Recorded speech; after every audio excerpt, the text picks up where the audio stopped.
guys, welcome to FL Studio. You're now looking at the complete project for Modus and Vizzen Superluminal VIP. 4.5 minutes of high octane fuel for a little spaceship, and the grand finale, the big send-off to Superluminal Remixed, out now on all platforms. We're retaining the key of the original, that is E minor.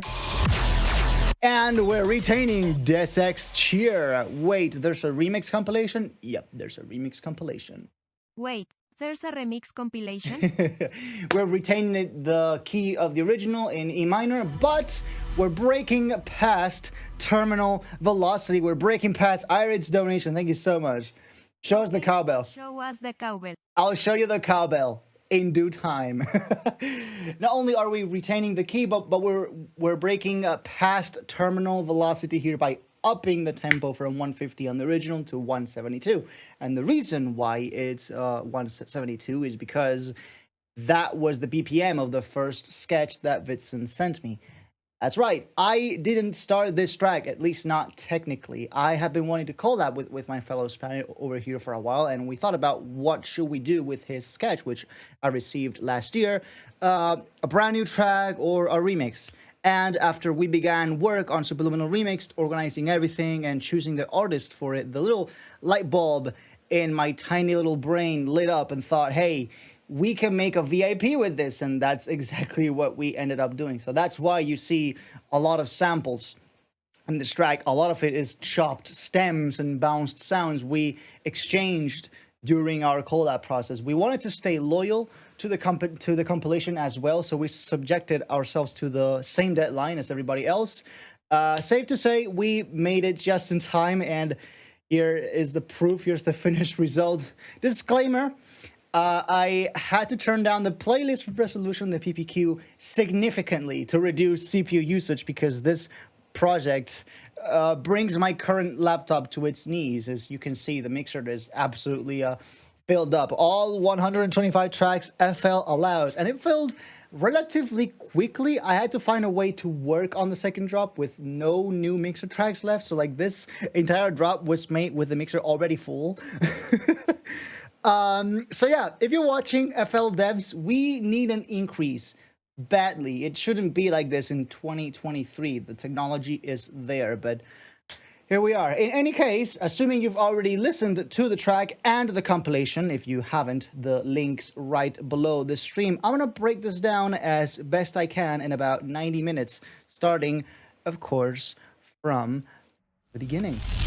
In 2023, what makes someone a criminal? Limited mixer tracks. Shake my head, just use Ableton, aka no. Ableton is ugly. It's powerful, but it's ugly, and it crashes a lot. Only union increase. Nah, there's a lot of people who need an increase.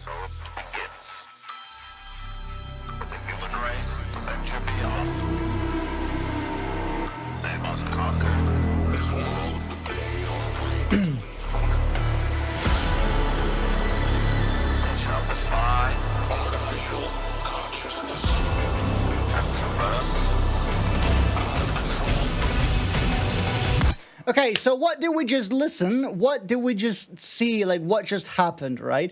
And for that, you must know the state, the first state, the first version of this, like how this was originally laid out, right? Multiple clips that use the drop file, please choose one. I don't care, just give me one. All right, so I'm exporting all the stems for the original whip that Vizzen sent my way. I'm gonna choose all of these samples because I made a bunch of these unique. So these are from like the drop and the intro, and they're from a bunch of places. It sounds a little bit like this. I'm gonna turn the volume of all of these down because with the limiter on, it's probably gonna be pretty loud.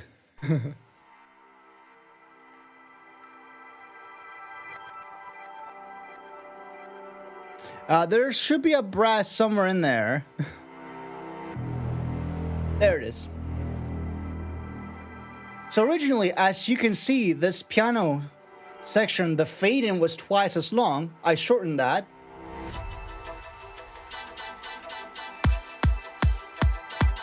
The kick is stretched. Definitely shouldn't happen that. There we go. There we go. That's a little bit more like it. This is why Ableton is better. Shut up. As you can see, very simplistic.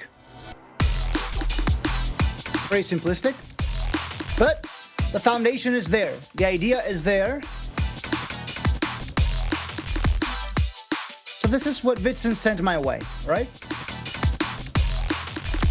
And then I had to find a way to work with that and to bring it to the superluminal vibe, the superluminal experience, right? So I made the bass a little bit stronger. I layered in a drone pad of mine. As you can see, I made the piano twice as fast. Like, I made the fade in half as long. I do like how the reverse bits of the piano, they sync up with the tempo. They do like na na na na na na na, right? Na na na na na na. I do like how it does that. And then there's a bunch of delay here with this one pretty delay and a bit of EQing to make the piano to clean it up basically. Then I have these ambient layers from Omnisphere, which he sent. And then what I did is I just looped them over. So they made for this like repeating, recurring dung, dung, dung, right? As in marking the tempo. Bang, bang, bang, right? Okay, so that's one way to keep the rhythm going to like... because if this wasn't there, you wouldn't know where you're at in the tempo. What's the tempo? You wouldn't know from this ambient piece, right? So this is here to tell you this bang, bang, bang, right? So it's more a rhythmic element than anything. We've got some special effects here. That's a reverse vocal. And then, as you can see, I replaced Vizzen's brass with the Superluminal brass. That way it sounded more like Superluminal. Brought the Superluminal experience to this whip. Then I did some more chords, na, na, and then reminiscing that C sharp, that evil sharp super dominant from the original. What made the original so iconic? It's that sharp super dominant and the 4/4/5, which we'll get to later. Na, na, na, na. And that C major, right? And then we keep going with the vocals themselves, which originally were laid out here, and then I bounced them, and I put them high up.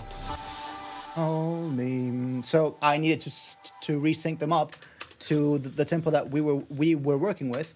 Hold me, right? And the same thing here. Okay, there's a crystallized sound jam, which I believe was just that, a jam. I did a bass jam, and I found I happened to get that sound, and I just used it in there. It's pretty raw. Yeah, it has no effects on it whatsoever, so it's just drag and drop that one, at least that one in particular. I also used the clock from the original. And Lex Jupiter has subbed for 37 months. That is, that's pretty big. Uga, shaka, uga, uga. Let's go. 37 months. 37 months. Oga, shoka, oga, oga, oga, shaka, oga, oga, oga, shaka. I mean, the rhythm was pretty on point there. Bass jam doers. That is longer than I've been alive. Yep, true. Definitely. Here's the metal clock from the original. it's slowed down to halftime 172. So otherwise, as opposed to dun dun dun, it would have been dun dun dun dun dun. And I don't want that kind of like quick, urgent feeling at the very beginning. I want it to like start slow and like ramp up as we go. So like we start like slow down, halftime.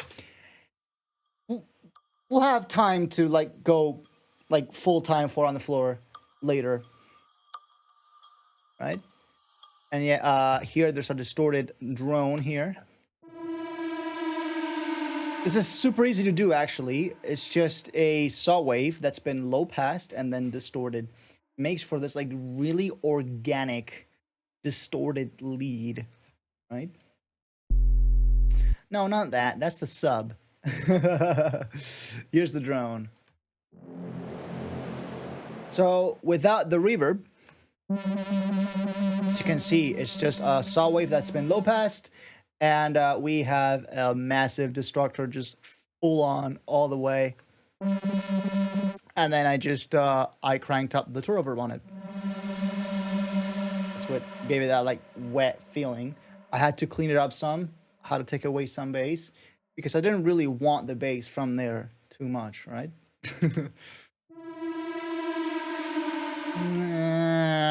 Like just about there, the glide. It was very slightly down. Or that like larger than life feeling. Yeah, it's almost like a Doppler effect of the spaceship flying by, you could say. And then there's some strings from the original as well.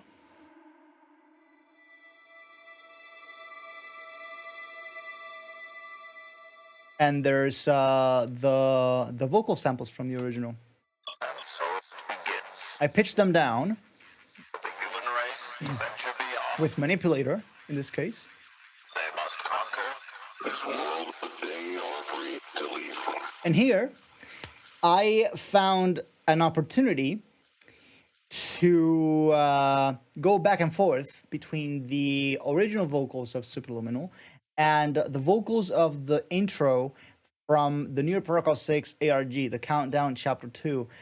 They had some vocals that talked about pretty much the same thing. In fact, Superluminal and the ARG from NYP6 are very related, They must conquer. at least in the topics that they discuss, right? They must. So it's like you can go back and forth between the two speeches and it'll still make sense. They must conquer. They must conquer this world that they are afraid to leave from, right? That's not what it says in the original, right? They must conquer. But it's like phasing in between in between the original Superluminal and the New Protocol series, Traverse. Out of control. right? We got some more impacts from Vizzen. Meaty. Very meaty, if I say so myself. We got some rides, some cinematic impacts. I had to cut the lows in here because this already had lows. You can see there are your lows, and then we've got the bass here as well. So yeah, we already had enough lows. I didn't need to make them more to make them even dirtier with this like low rumble.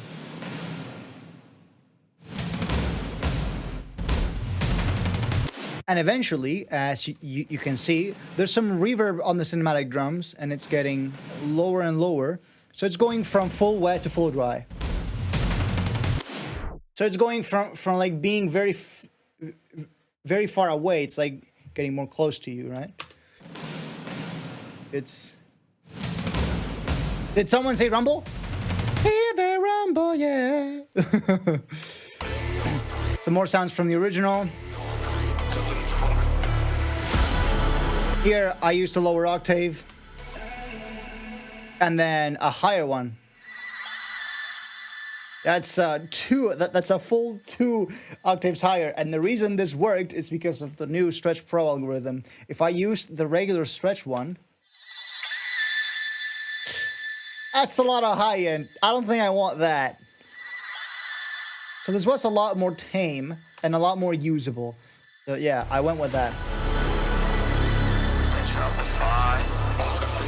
And when the vocals are talking, I'm straight up on the whole instruments bus. I've got a volume control, which in this case is the glue OTT that I've got in the instruments bus. Very subtle at, you can see just 20% depth and no upwards. So the volume of the instruments is going down when the vocals are talking, just the classic film effect. Like making sure the vocal stays on top of everything. Artificial consciousness. Out of control happens right here. And then it goes for the same cadence as the original. Na, na, na, right? 6, 3, 5.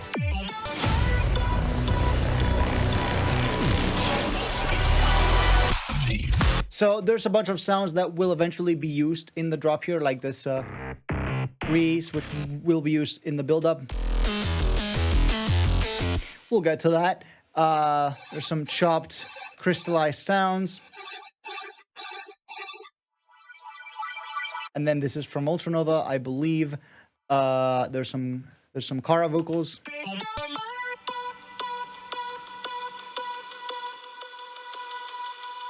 Yeah, those were some chops that were also very present in the original.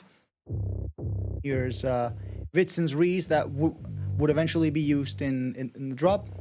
And here, what I did is I cut the beginning of the Reese and the body of it, the like main sustained note, because the glide that the Reeses did was too long. It was like doo, right? So when you do very short notes, it's only the glide that stays when you cut it, right? So as opposed to just the sustained note, you hear a glide. You hear the da da da da, and it doesn't really make it all the way to the sustained note. So I had to cut it so the sustained note can be there. Dun. So you hear that very clear C. Dun dun dun. It's C and nothing else. Because if I did not do this and just went with the original sound, it would have sounded a little bit more like this. See how it's not as right? The glide makes it a little bit more confusing. And so by doing this,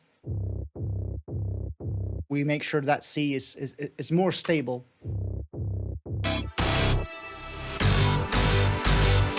There's a pad that was straight off the Bejeweled 3 game. I love this pad. I've used it all over this track.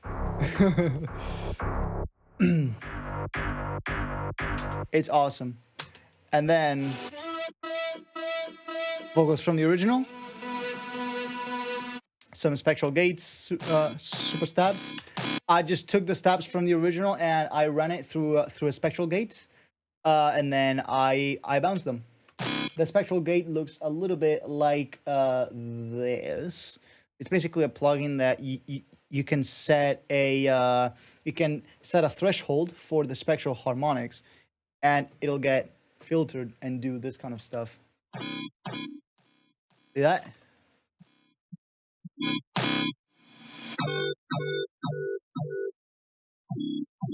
So you can get some very cool effects, right?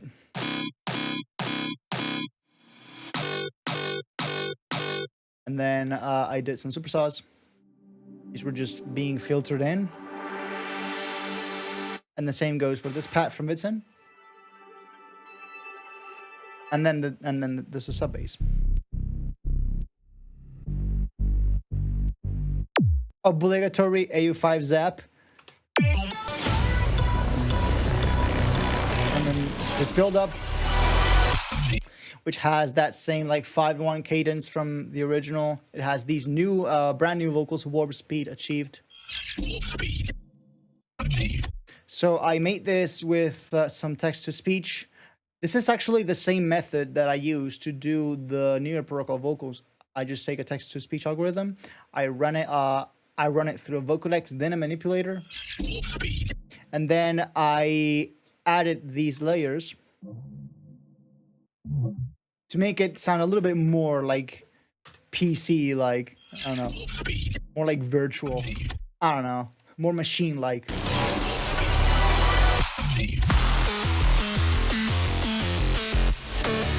And then if you noticed, there are some layers of a spaceship taking off, which is the whole theme of this track, a spaceship going faster than light. Now we've got the ship taking off.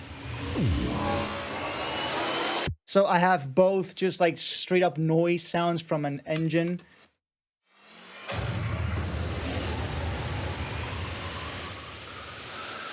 This is actually from Star Wars, I believe. There's this Star Wars sound library that I found a while back. It's called Star Wars Ultimate Sound Effects Pack, right? And there's a bunch of samples from like the whole series, like ships, drones, characters, lightsabers, I don't know. And I used one of their ships in there. And there's also another one from Boom Library, I believe. And then a more synth-like sound. Yeah. The four together sound like this. And there it is. Then there's some more atmosphere.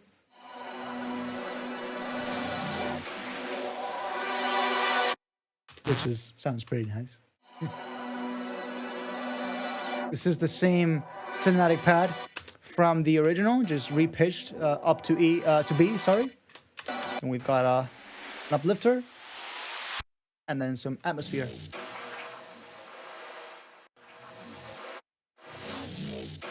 We got that nice reason there. And there it is. There's our bass. And then a sub drop. Reversed, so it's a sub rise. It's the Dolby sub drop that I use all the time.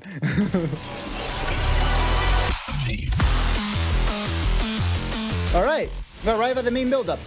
The first buildup is basically just one sound. That's the start of the show right there, and it's a serum preset that I made called Thick Saw. And as you can see, it's also very easy. It's just two saws, right? With a noise layer and a band pass on the noise. So it has that like slight bit of like noisy texture to it, but it doesn't leak into the lows like it would do here. So it's a little bit more clean here.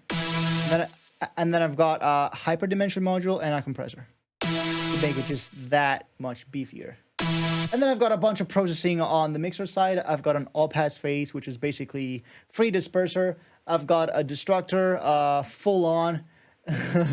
I've got a delay.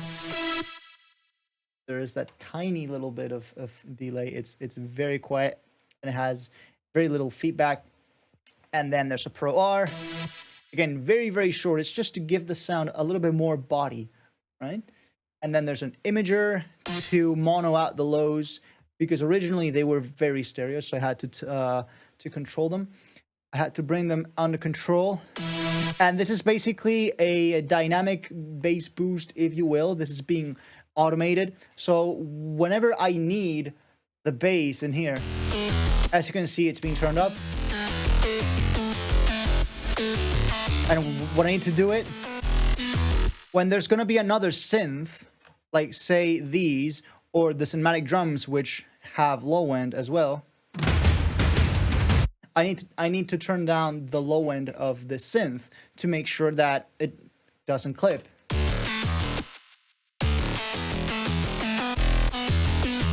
Then there's a Pro MB to further bring the lows under control. Make sure they're not going above a certain level, all right? Just Then there's a bit more delay that's only going to turn on when I need it to. So this is like a backup delay that I have. And then there's a free balance to control the volume at some point. And as you can see, this synth morphs a little bit throughout the build-up. So I've got a couple of controls here, the detune mainly. So this has one more oscillator, which is turned an octave lower, and this is not going to activate until this second half of the build-up. So as you can see here, going up.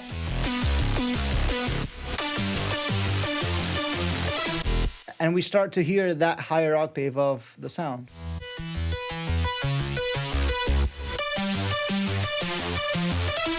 There it is. And then it also turns up the detune on both. To turn it from a saw into a super saw.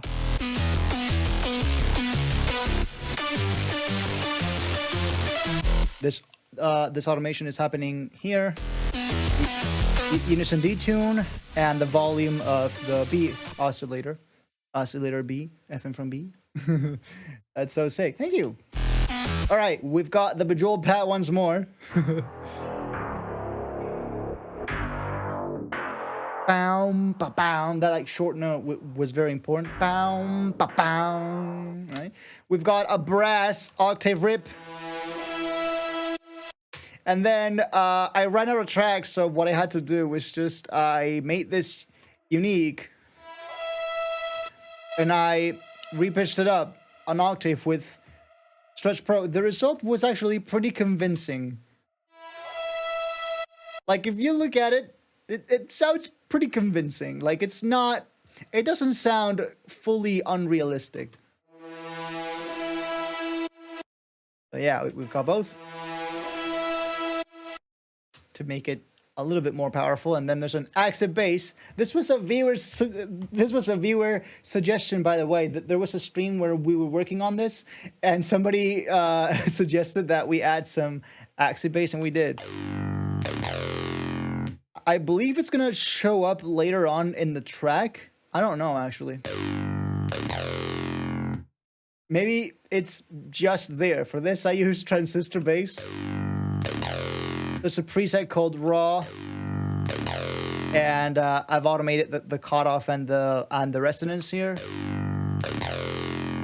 to make it a little bit more acid on the go. And then we just look at the last part of the build-up. Hold me. So it's like the same stinger vocal as the original.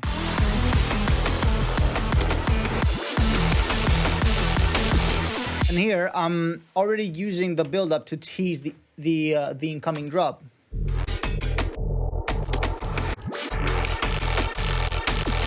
Which, if you know, the first drop sounds a little bit like this. So yeah, we got that.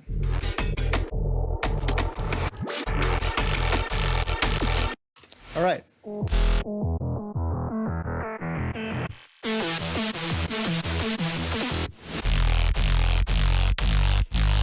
All right, and then we've got this rees being pitched up.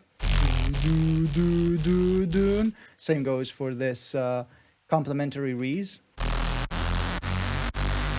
They're being repitched by the same automation to make absolutely sure these two are like on the same page, on the exact same pitch, so their basses don't, right?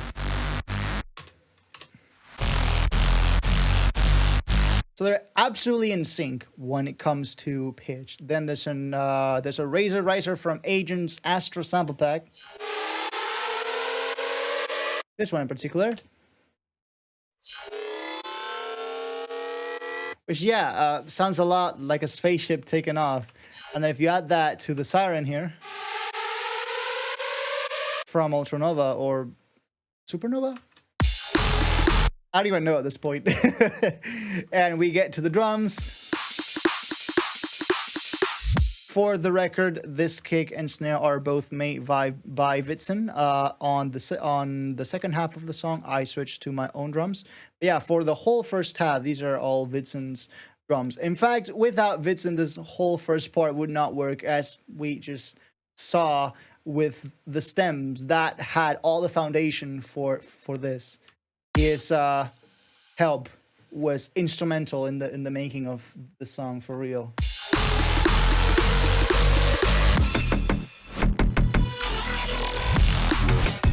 So we have much of the same sounds that we will eventually use in the first drop. Right? Same thing for this. And yes, this is the Scarlet Arp. I chopped the Scarlet Arp into a single note, and I used that as a layer. Of course. In fact, there's a couple instances where like you can indeed make out this. There it is.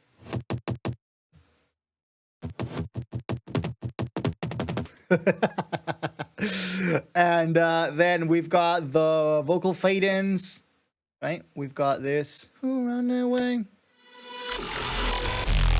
We've got some reverb, some rogue reverb automations. There it is. So there's the original, which sounds like this. And then I added some vocals into the mix. I did this new tone warped pre-drop, which is just, I took the vocal, I imported it into new tone, and I brought it down like 3 octaves or something. And it sounded like that. Right? And then I took it into morph, and I vocoded it. In fact, here's the setup for it. Here's some here's the original, probably the carrier that I used. Oh yeah, here's the carrier, and that's the bounced sample. Did some volume automation, and then I bounced all of this, and this is the end result. So yeah, there it is. And then when you layer the original on top, it brings back some of that tonality from the original.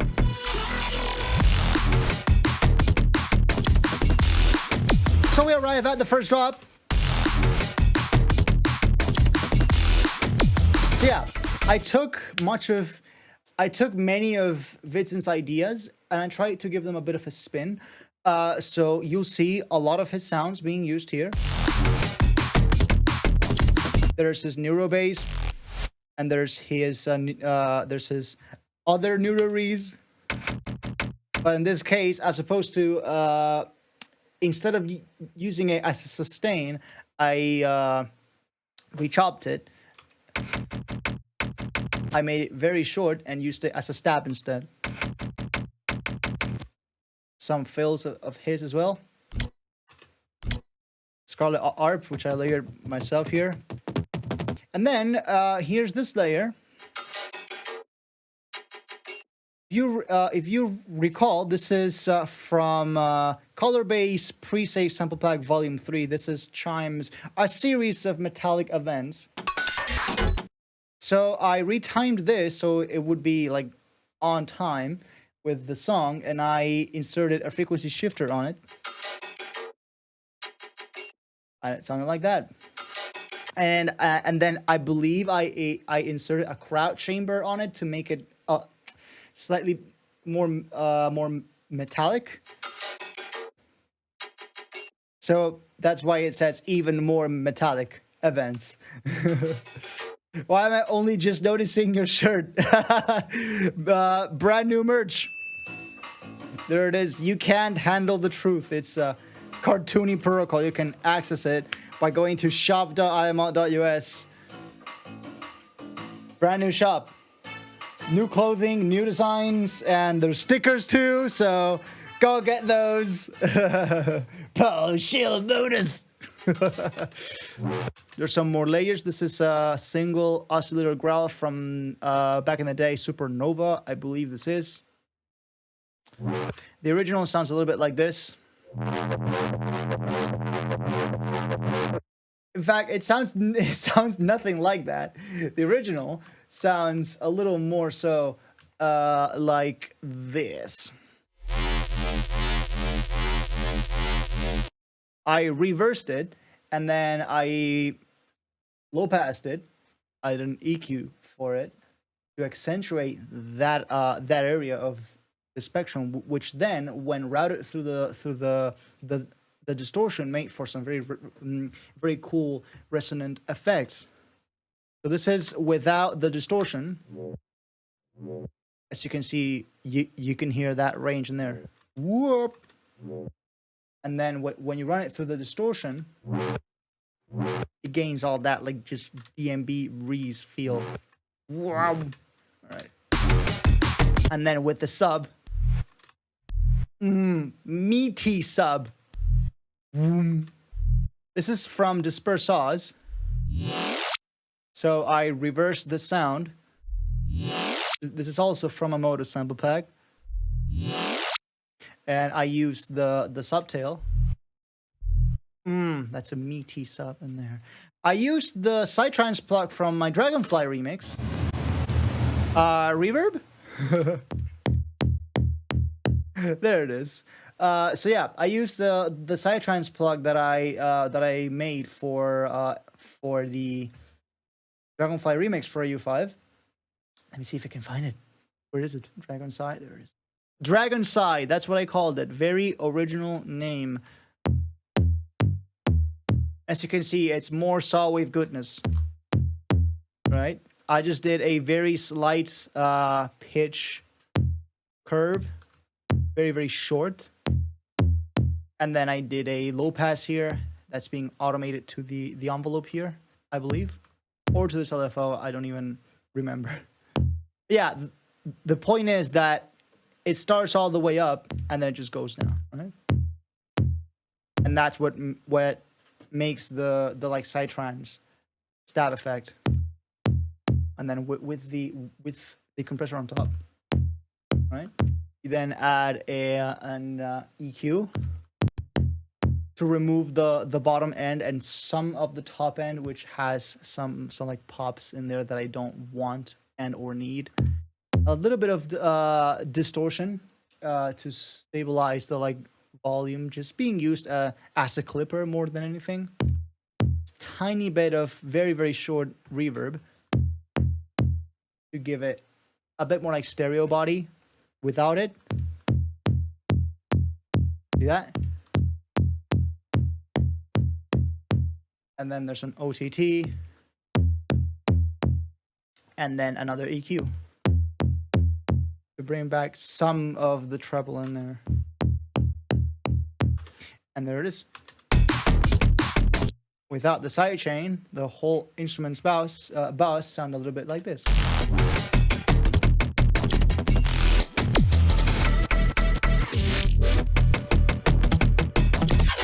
As you can see, bam, bam, bam, bam. There are still some throwbacks. Yeah, there are still some callbacks to the original 445 motif. One of the things that made the original so iconic. Ba, ba, ba, ba. But now it's new, so like we don't need to hang around on that for too long. We need to innovate a little bit more. So yeah, there are still some more Vizzen layers. This is a glitch jam that I did a while back. And this is from the original. And yeah, there's a brass reverse here. Yep. And some chords from Vizzen as well.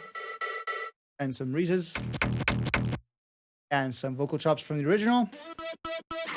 How do you know how to put so many sounds in exactly the right way? I guess I just kind of figured it out. A lot of trial and error for sure. You might see me work on tunes here live, but sometimes when I go off camera, I just spend like 2 to 3 hours just messing around with stuff, right? And if you already know that there's like a hierarchy to things, like there's the lows, there's low mids, there's mid highs, and then there's top end, right? If you take that into account, you can work with that paradigm, right, to set yourself, like for the lows, I'm gonna use this layer. For the low mids, I'm gonna use this layer, and it's just like stacking the regions of the spectrum. Because what good is it to have 5 different bases, right, if you still have the whole rest of the spectrum to fill?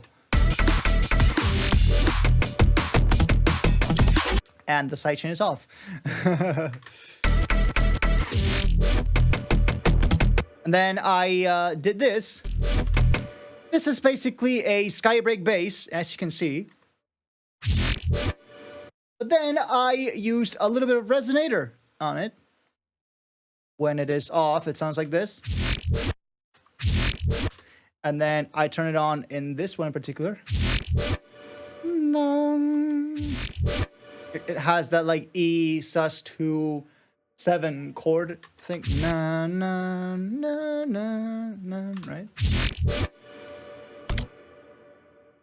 And then I believe the resonator itself has a bit of reverb. There it is. Right. A little F12 on that for good measure. And then it just keeps going.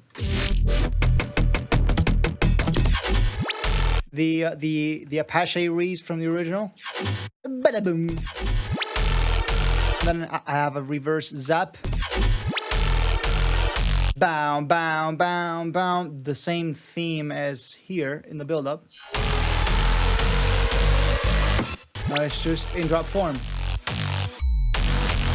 The bell from the original, and then I just like I varied on this theme that I already had going. That I already got going. I just made some more variations with it. I added some more layers. I did some slightly more complex rhythms. I layered some more of those single oscillator growls from before. So here I had just one. I thought about using a few more as a background element.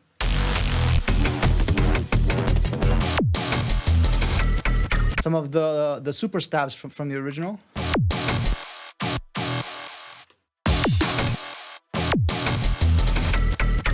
Bam, bam, bam, bam. So yeah, just that one change can already do so much. That already goes a long way to making the second half feel like you're bringing something new to the table, right?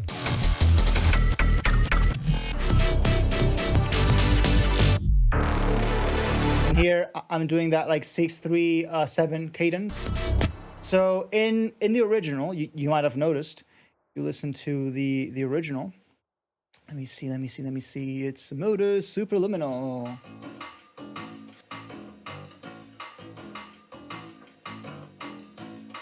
The first drop ends like this.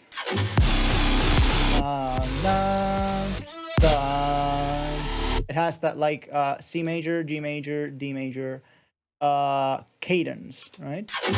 But then in the second drop for the end of the tune, I changed that last chord from a D to a more ending, right? Ending like fifth, dominant, a B, right? So I go like da da da da da da da da da, right? Makes it feel more conclusive. And so for this, I basically did the same thing, but as opposed to doing one in the first drop and the other at the very end, I did both in the same drop. So I did one at the end of the first half of the drop, and then the last one at the end of the first drop. See that dominant in there? So yeah.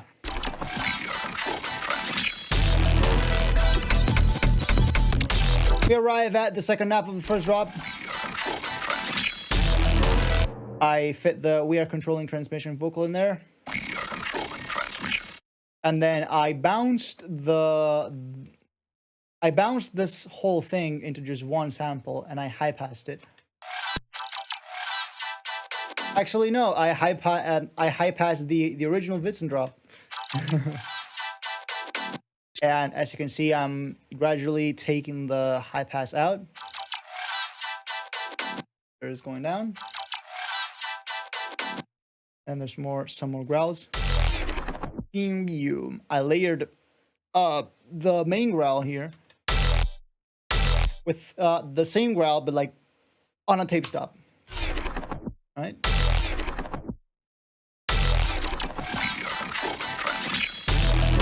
The sword slash from the original, which is here, there it is. And this is basically the same thing. This is basically the Vizzen drop, pretty much untouched, save for some pre-mixing work that I had to do to like. I did do some amount of processing to these sounds, but this is pretty much the structure of Vizzen's drop untouched.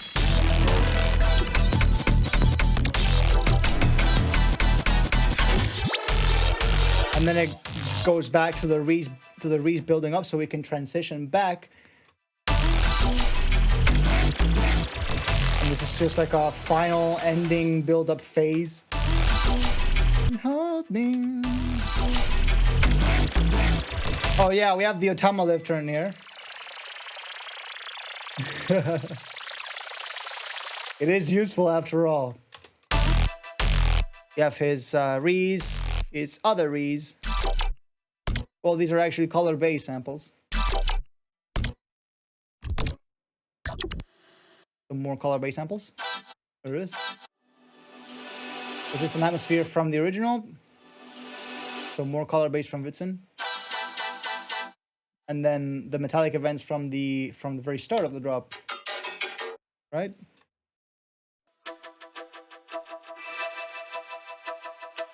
Some more Vizzen samples, the strings, the sub.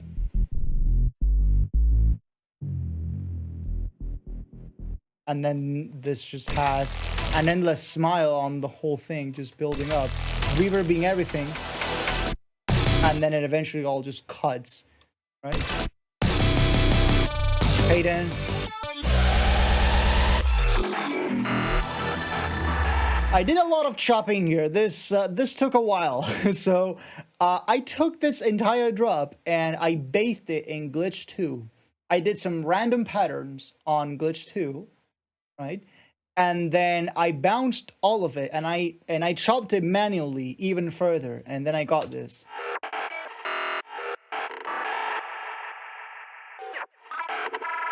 I did some radio-like EQ and then added some delay with Fat Filter, Pro Q, and Timeless.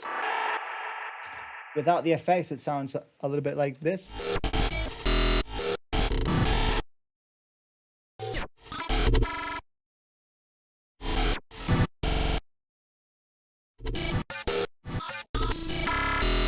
And there it is. During this whole thing, in the gaps, so it's like chops, delay, delay up, delay down, delay up, delay down, right? So the delay only comes in when the growls are not playing, when the growls themselves are not playing. And then there's some atmosphere in the background. Then I used some of the gated pads from the original as well. So this is very akin to the breakdown from the original. And then here I just went full wacko mode.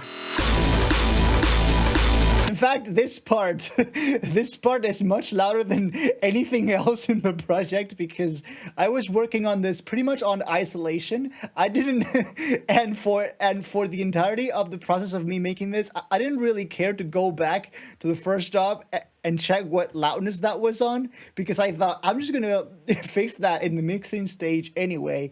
But yeah, in the production session at least, this part is so much louder than anything else for no real reason.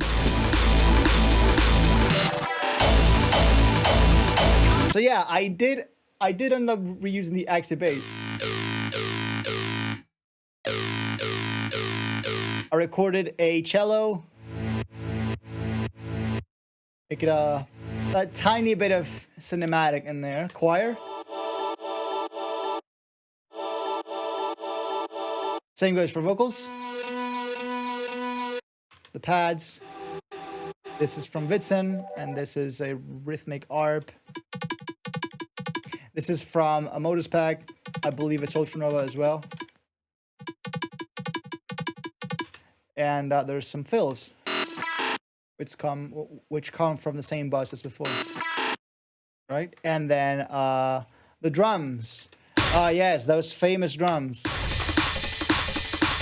I did both cinematic and drum and bass for this. I took some toms in here.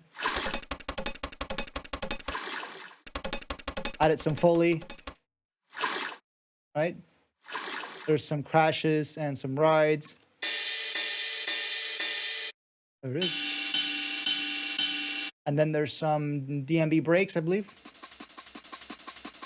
There it is. Some cinematic drums. These are from Vizzen. Some rim shots. And then the snare. Yeah. Prada snare. I also chopped this Prada snare. And of course the hardstyle Kong. Yes, indeed, I used a hardstyle Kong. So yeah, this was supposed to be a very like speakcore-like section. Snare, then hardstyle kick. Then snare again. Then another hardstyle kick. This one's from Gyrofield, actually. So yeah, nice sample from Gyrofield here. And here I just did a big atmosphere.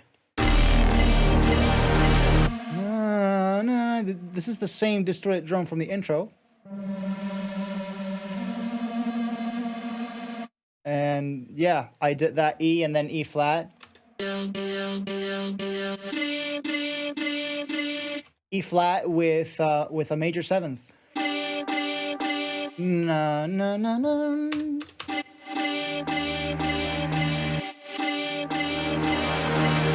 Portato horns.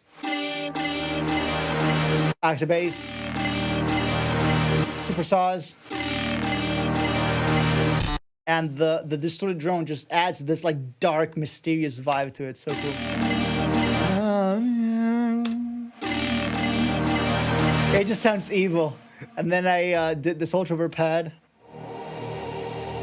And then the Buildup bass. Of course. And yeah, this whole thing was so cool.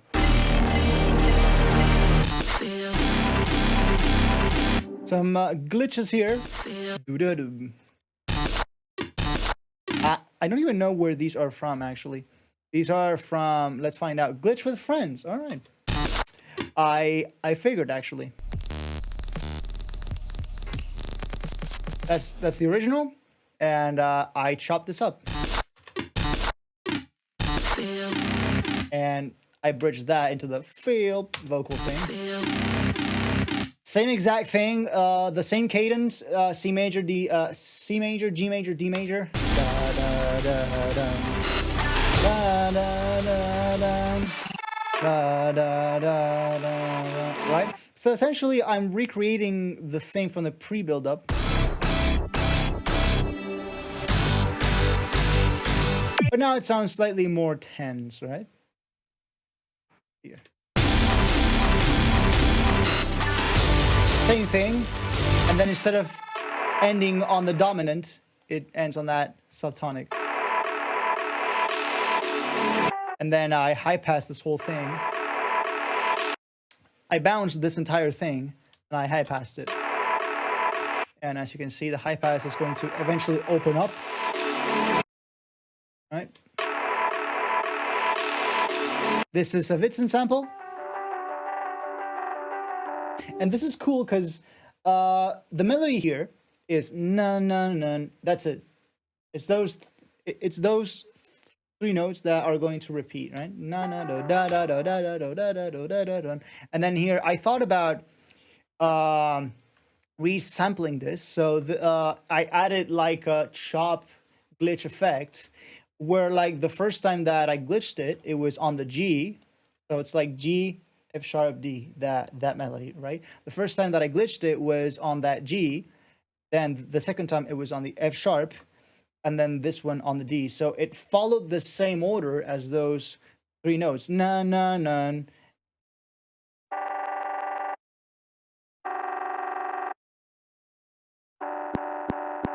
So there it is. So it's like a melody within a melody, right? So you hear that na na na na na na na na na na na, and then within that you hear the dun dun dun, right? That was fun to do.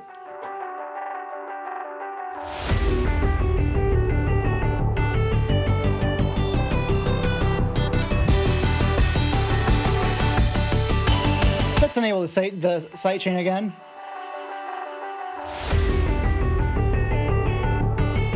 So here, the idea was from Vizzen as well, and then again, I gave it a bit of a spin.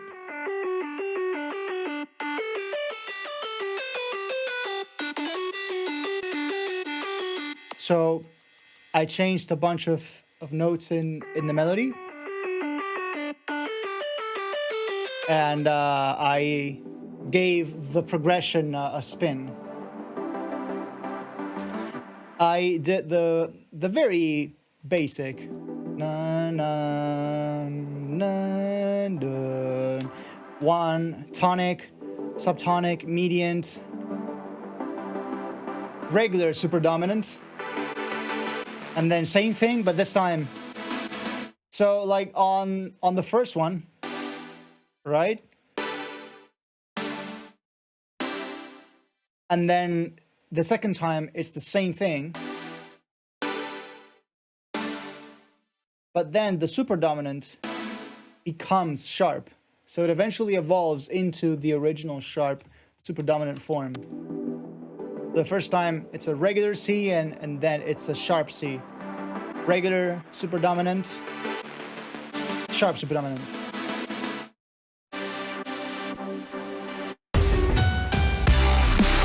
And then this just has a bunch of layers. I layered. So these atmospheres come from the second drop. I bounced all of this and I reused it here. Because the second buildup is basically a tease of the second drop. I did some more layers here. This is the same side plug from the first drop, from the Dragonfly remix. And then some more samples. The textures from the first drop, that is. And the keys as a complementary background thing. To the lead. Right.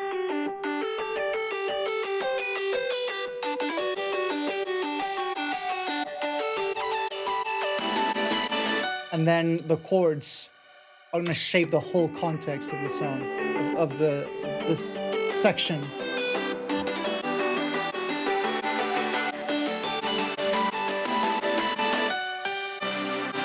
And then there's that modus piano. Na, na, na, na. This is what will eventually be the like main theme of Superluminal VIP, if you will. Na na na na na na na na na na, that thing. So here it is in its premature form, right? It's not fully developed yet. That will come in the second drop. But it's like wanting to get out there, right? And then here it is. Na, na, na, na, da, da, da, da. And then here it's accompanied by a really nice, really good sounding, just feel good D major chord. Dun, dun, dun, dun, dun, dun. I chopped the vocals from the original. There it is. Come back to me. I changed this into major. Come back to me. More pads, the effects uplifter, which is also from a pack of mine, and some big brams. There it is.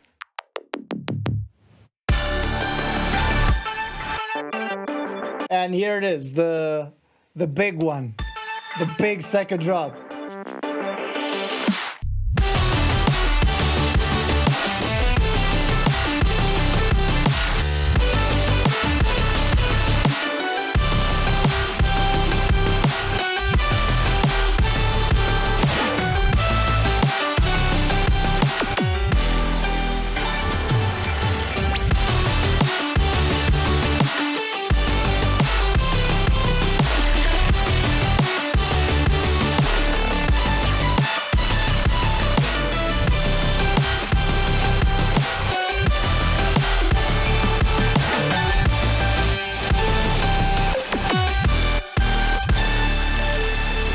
Yeah. This was my idea. I think you can tell. Okay. So I went back with the sound from the first build-up. So we went from it being synonymous with like just evil, dark, mysterious sounding, right? I turned it into just a standard saw. But I used the same pattern as the build-up here. So see, da da da da da da da da da da da. I used the same rhythmic pattern here, da da da da da da da da, but just in major form. And then here's some more layers with it. I used a snippet from Ultranova. If you recall, this is the melodic bit, the melodic break in the first drop. It sounds a little bit like this. Let me turn this down. And it happens around here, I think. So this is the first drop, right?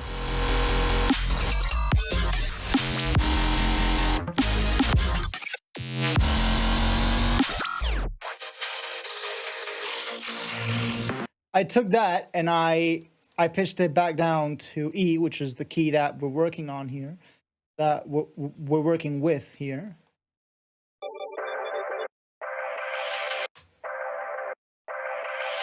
C major, actually. Yeah, there it is. And then I used the intro of this, basically. And this. And the super saws. I bounced this whole thing and I ran it through a spectral gate and I layered it on top of itself. So yeah, that gave it some even cooler harmonics. Big snare. That's a big snare if I've ever seen one. This comes from AU5 Donation Pack, Color Blast. Meaty. And then this other snare is, I believe, a layer of a couple of snares. Oh, here it is. I've got it right here. So this is, let's solo this. Here it is. Oh, like, let's mute that. There it is. So this is the snare from Alien Weapon, from the Alien Weapon sample pack, from Donation 2. And then I layered it with a tail snare of, with a snare tail of mine, right? With the famous snare 03 from Hypernova, snare 3. This is the modus snare, if you listen to it. That's the modus snare. I took just the tail, and then I layered it with the snare pan from Glorglunk, and that's what made the whole sound. I bounced it into a single sample, and here we are. And yeah, I made a like 3-layered snare, right? I did a very, very slight bit of EQ, mostly to take out some of these harmonics up here. Right? Not very pleasant. Might as well take that away, and then a soft clip. Okay. And then what I did for the lead here, I took, I believe, another saw wave, thick saw, second drop. So basically, I took the Reese from here, and I transposed it many octaves up, and then just the high octave version of that sounds like this.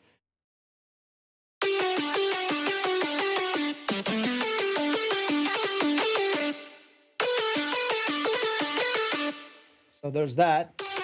And then on top of that, I layered an electric guitar. This is from Shreddage 3. It just sounds awesome.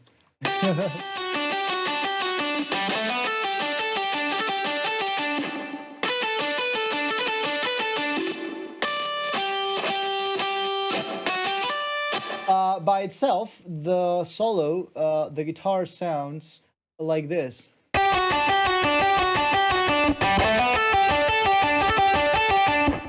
So what I did was I did first in EQ, as you can see, a very blatant high-end boost.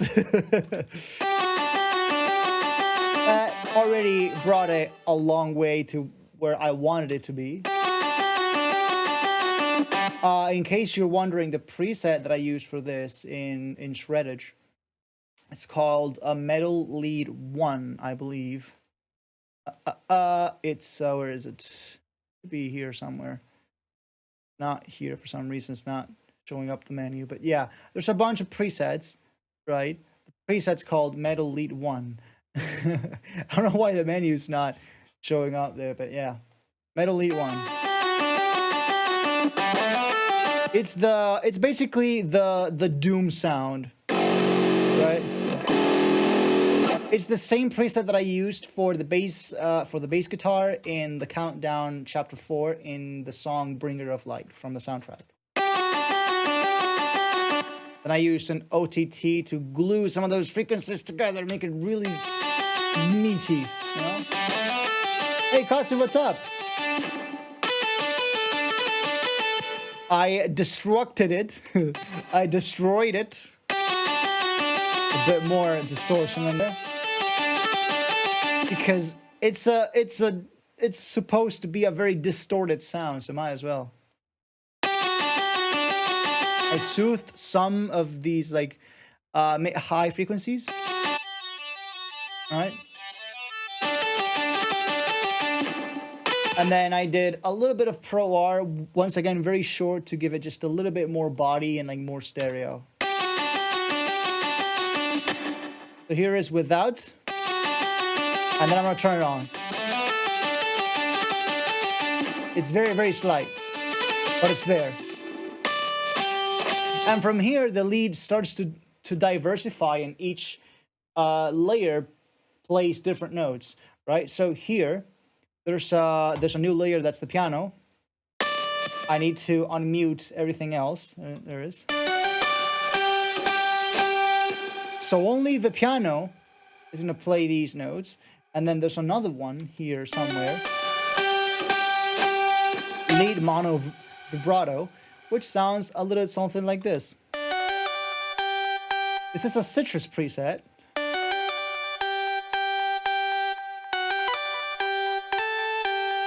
I believe it had a lot of vibrato in there at the beginning. I just, I made sure to remove it. I turned it down drastically. It was like all the way up, I believe.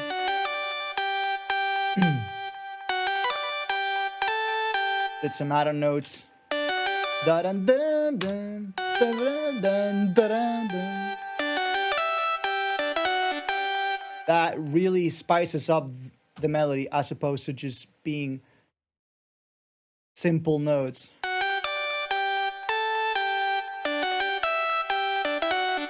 Like, it really spices up the melody.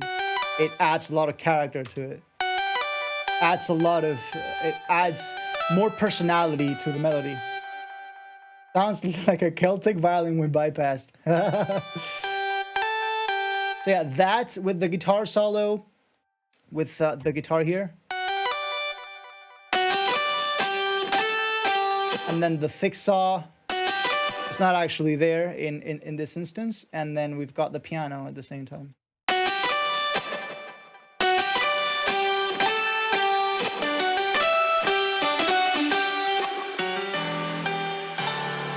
That's only the piano. And then it goes back to the fix off. It does essentially the exact same melody as the second build-up, right? It does this.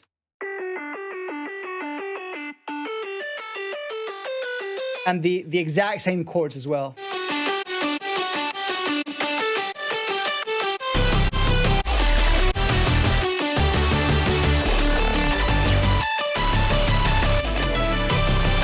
And then it goes back to the same piano melody, the same piano bit. No, no, no.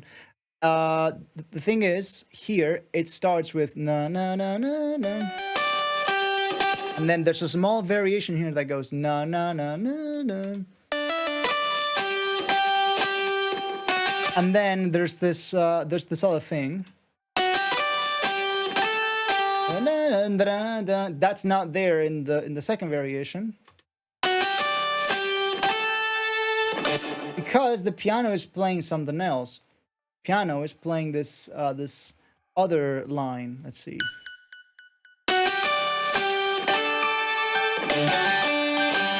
Right. So that's to. I didn't do that that additional note on the lead here to give the piano some room to breathe. Otherwise, there's too many notes, too much going on. So like while this is hanging in there, the piano is doing its own thing, right? There's both a piano and then there's a music box here.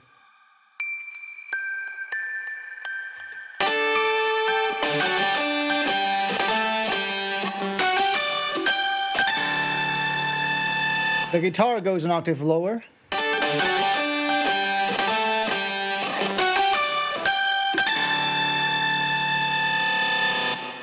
And then I did this shred thing, which was really cool.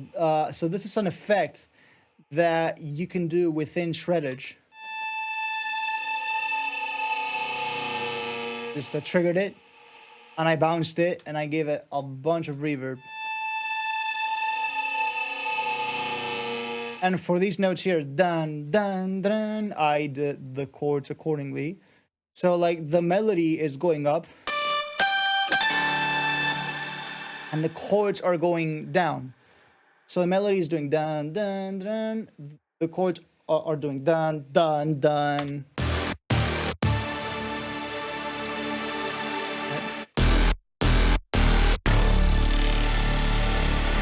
There's the growl from Val's Galactica over there.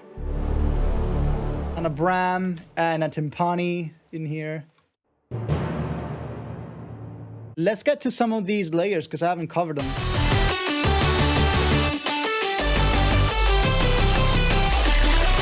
It's basically an Astropad and then some virtual riot pads.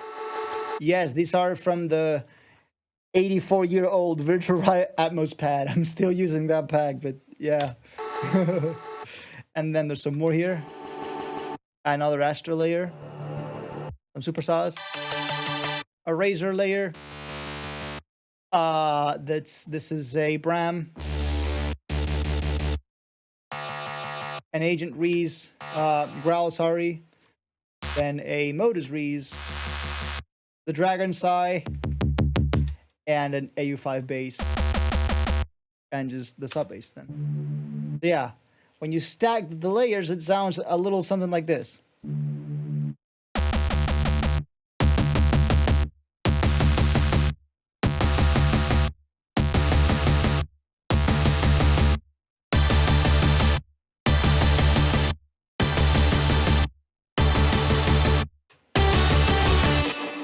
Yeah, there it is.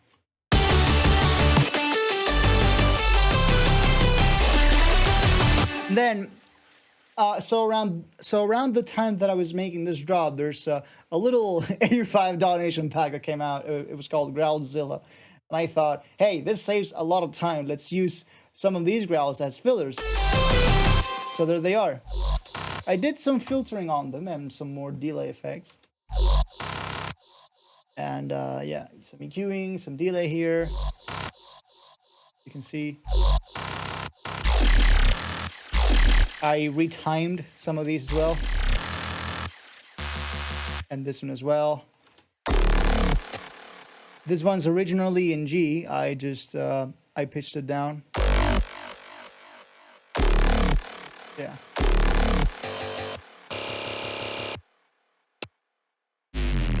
This one's mine. This is from, which pack is this one from? Hypernova. Saw pads. Yeah.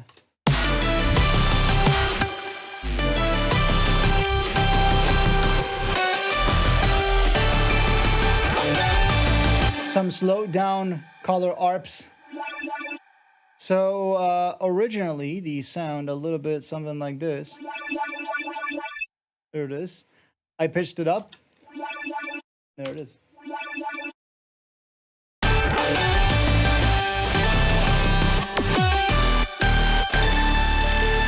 And then there's just this big cool down chord that like hangs around for a few bars there.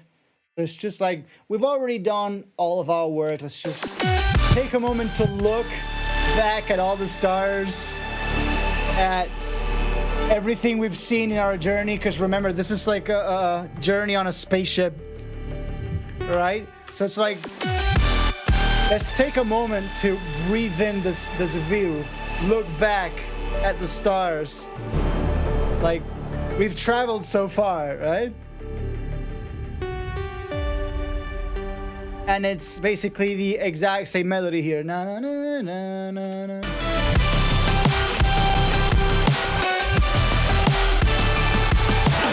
Just like half time, so it's like slowed down.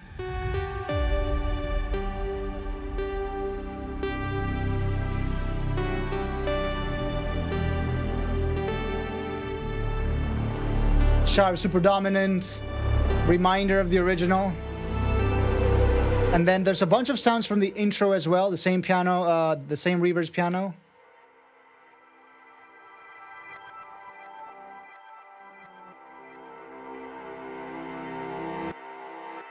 Pads, the distorted drone. Now slightly higher, a fifth higher to be precise. 4 pads. Flange crystallized LFOs.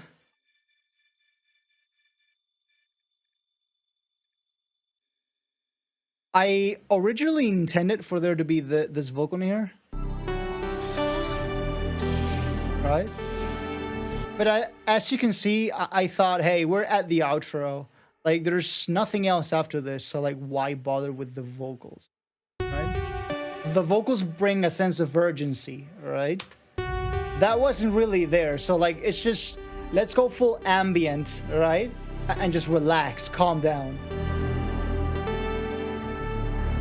And at the same time, you gotta think, this isn't just an outro for the VIP, it's an outro for the entire compilation. So like, you gotta make it like really feel good and like just relaxing and just, you've been through 40 minutes of non-stop bangers, right? So like, pat yourself in the back, right?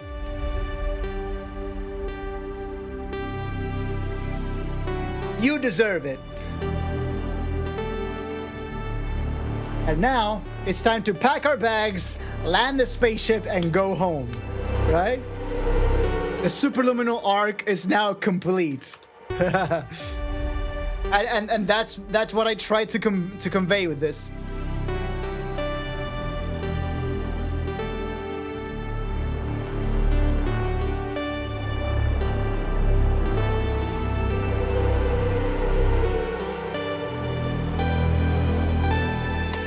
The outro synth, let's see what I did this with. There's a piano here at the end.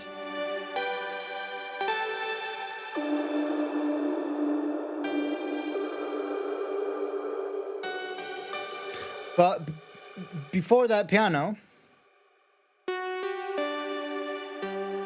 there's a Dune 3 pluck. Congrats, you have reached the middle of bumfuck nowhere.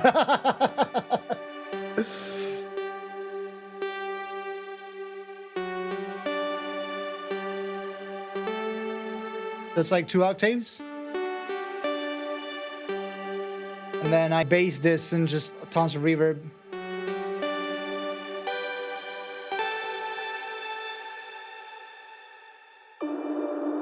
I layered the piano with a sonar plug from AU5. Right? I just did 2 octaves.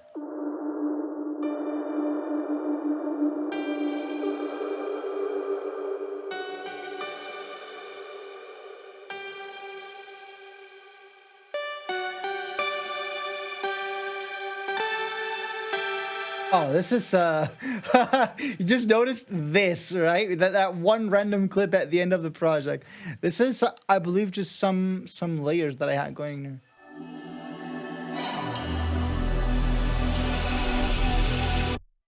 I don't know. I ended up never using that, and I never got rid of it. So there it is. For the rest of time, it'll be there.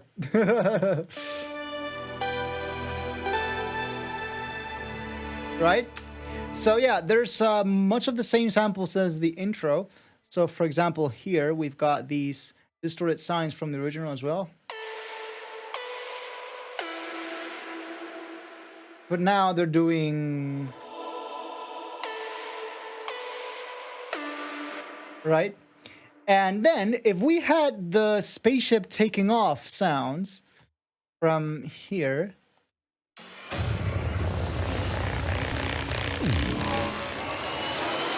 Now the spaceship is landing.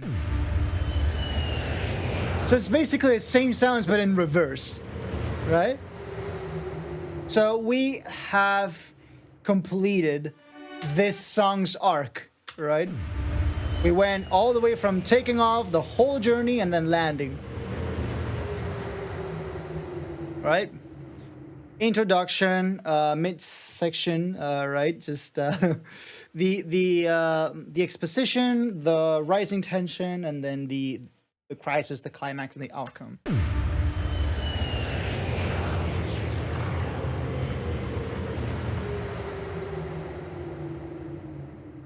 And then I used some strings for the chords. These strings are Sinistrings Core, which have quickly become one of my favorite string libraries, both for chords and just anything in general, but mostly for chords.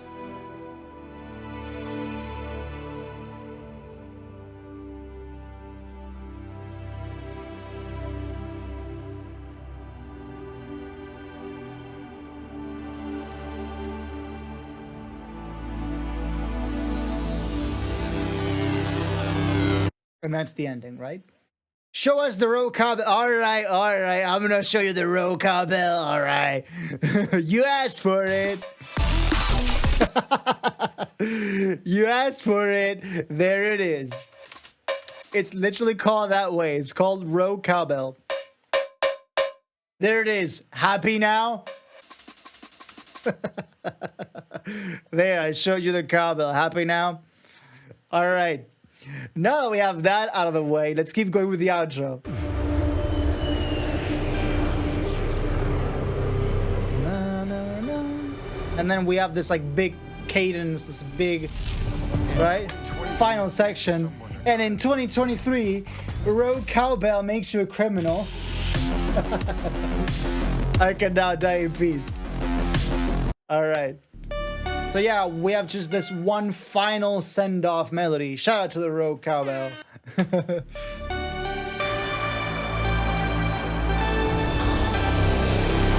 We have this string solo. I believe this is Metropolis Arc 1, and I had to bounce it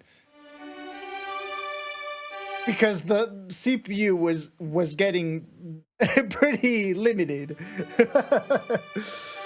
I was running out of precious resources, so I had to cut down on some things. And then I believe I have an even higher octave of this. It's to the flute. After breaking down this outro. There it is. It's the exact same sample, just pitched up one octave. Congratulations on getting your vibe checked. Aona Music. Omnicorum, play the outro on the flute. I literally can't because this flute doesn't have F sharp. You can't play F sharp on this. So it's literally impossible. So yeah, we have 2 octaves of these strings. There it is. You can see the higher octave through. And then we have this final, which is just like so cute. Honestly, it's like such a sweet ending.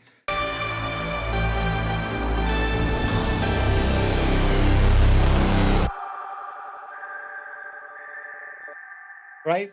The thing about this, you might have noticed, it's a sweet ending, yeah, but it doesn't end on the root note, on the root chord of the key. We're in E minor, right? Why does it hang? Why does the song leave a D major hanging in there? A subtonic. The reason is, there's the ending is like a double-edged sword, right? You've arrived home, but then that does mean that you won't be going back to see the stars, to see space, right? So you've arrived home, but in the process, you are leaving the stars behind.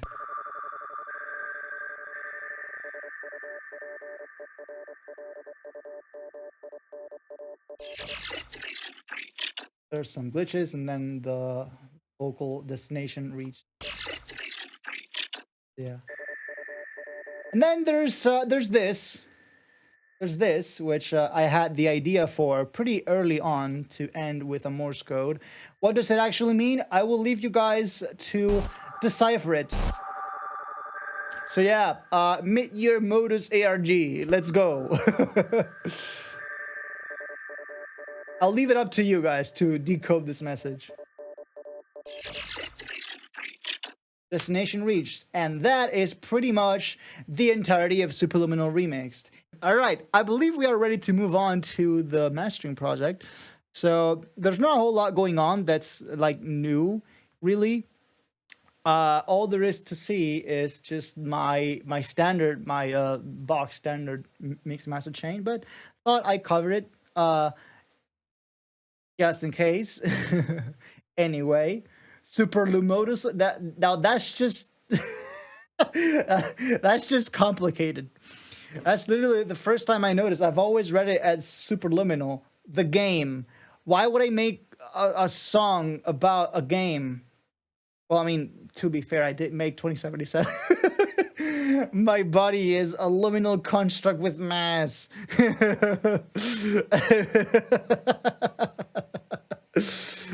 All right, we've got the mixing and mastering project here. And this is basically all there is to it. I just exported the... Oh, wow. FL glitched. There we go. Okay, now we're back in business.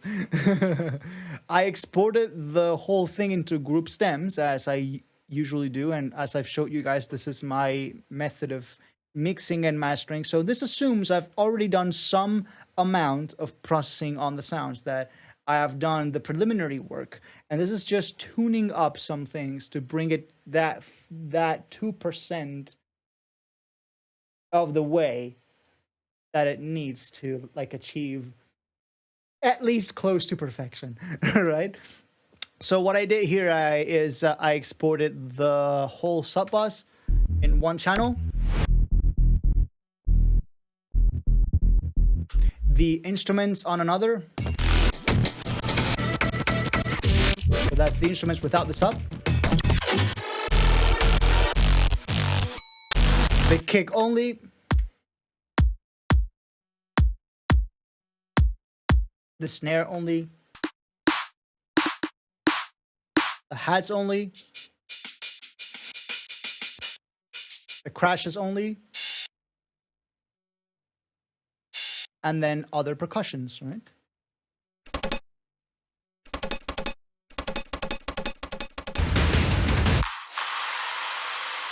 And that's that. So I imported all of that. And then if you're wondering, hey, Paul, what's with all of these cuts? Well, it turns out that a file, when you export things, sometimes, even though the sidechain timing is like looks right in the playlist, when you render it, as you can see, it like leaves some pops at the beginning of the beat, and that can layer over the drums. It can make it sound a little bit weird.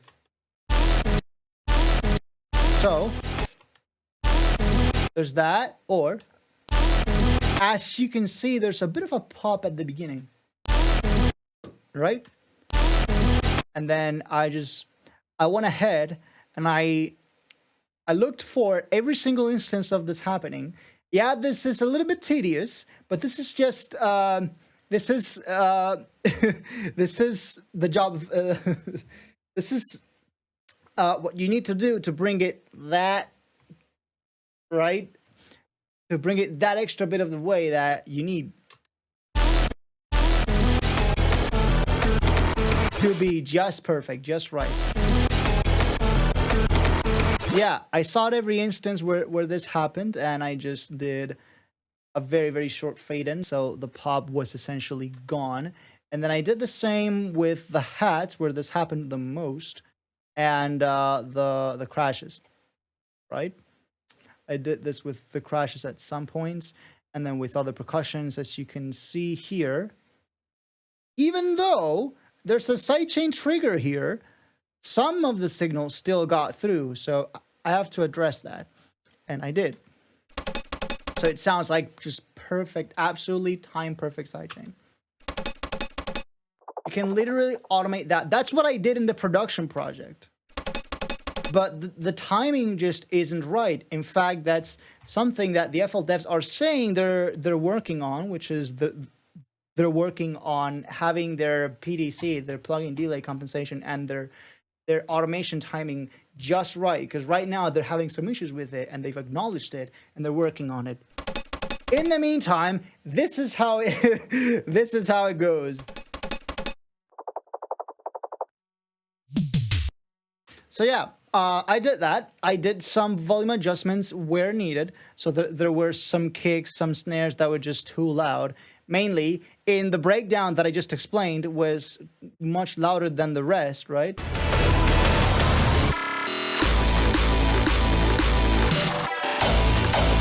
I turned up, I turned down everything, basically 1.5, like 2 dB, some things even 3 dB down, because it was that much louder than everything else. And then in the limiter, I also made sure that the drops had just more gain than the breakdown did.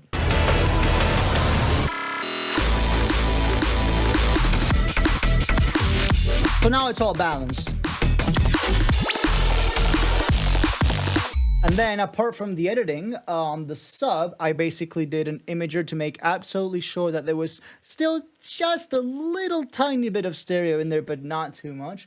I basically limited the sub to make sure it didn't go above, it didn't peak above a certain level. So this is a combination of soft clip, Pro MB, Soothe 2 to debloat some of the higher frequencies, like 150 all the way up to 300, and then some multiband dynamics to further try to compress that low end down. And that's that. And VIP in the mix are now human. Thank you so much. Welcome to us live. Let's keep it going. All right, instruments. These just basically have the same debloat lows preset. Let's see. Waiting for it. It's very little. This effect only shows up a few times throughout the whole thing. And then there's this other one, which is a high and tame. Which this one will show up a little bit more frequently, but not too much.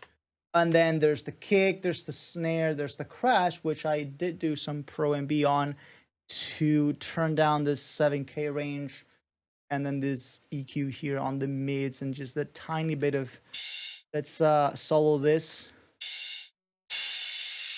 As you can see, that was a very annoying frequency, and I just turned that down to make sure the crash was there, but it like sounds as smooth and non-disruptive, right, and uninvasive as possible. The thing with the percussions, I also did some multiband dynamics on them, and then for the master, which is where the main magic happens, is I just did a free balance to regulate some of the input gain coming into the limiter. So here, do you do sound design streams? Yep, from time to time. The thing is, last night we released a massive compilation. That's why I'm doing a breakdown of the remix that we made. So yeah, whenever I drop a new song or release, I tend to do a breakdown about it. But then in the time, but then in between releases, we do production streams, we do sound design, we do all the likes, we do challenges, we try out synths that I've never tried before. Then I did some final tone shaping EQ, right? And then I just, the star of the show, Invisible Limiter G3. It's the most brilliant limiter I've ever come across. How is it so transparent? I have no idea. It's on 3 times oversampling all the way up to 192 kilohertz. I don't really need it to be that much higher. I can make it go all the way to 1.5 megahertz sample rate. You're right, megahertz. That's insane. I don't need that. But I just enjoy the fact that it's there. It's just satisfying to look at. Anyway, after the limiter, there's a Pro L. Why are there 2 limiters in series? This one isn't actually doing any gain boost, as you're seeing. This is only for the true peak limiting part of it. So as you can see, I'm making this, the ceiling is at minus 0.1 dB true peak. Now, G3 comes with a true peak limiter, but from what I've heard and from my experience, it's not as good at controlling the peaks as Pro L is. So I just keep using this, which is the old method that I've been doing for months now. And then finally, I have a loudness meter to see where I'm at. It averaged at about -4, right? -4 LEFS on the drop. So that was okay for me. And that was it. I exported the track and we were done. Just like we're done now. That was good. Good old Julian loudness meter. Yep. I mean, it's free and it's very useful. So yeah, huge. So yeah, for those of you watching on YouTube, because this is gonna be re-uploaded to YouTube after we're done streaming it on Twitch, this is about the end of the video now. So you can go do something else now. You are free. You are now liberated. Yeah. Hi, YouTube. Indeed. Yeah, Twitch chat. Say hi to YouTube. Goodbye, YouTube. You've got a dilemma now, whether to say hello or goodbye. So yeah, this is about it. Those of you watching on YouTube, thank you so much for sticking around until the very end. And I will see you on another project breakdown. I've been Paul, aka Modus, and I'll see you around. Wow, that was perfectly timed.